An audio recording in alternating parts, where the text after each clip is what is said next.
అంటే ఆశీర్వాదం మనం పొందడానికి పిలువబడ్డాము. ఇది మొదటి భాగం.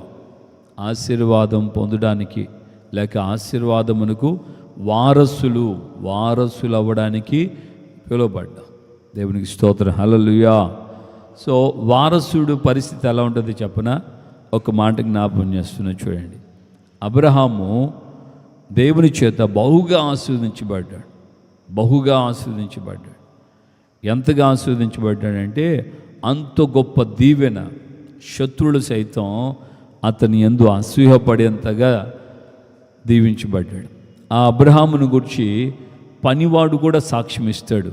నా యజమానుని దేవుడు ఆయన బహుగా ఆశీర్వదించును గనుక ఆయన బహు గొప్పవాడాయను.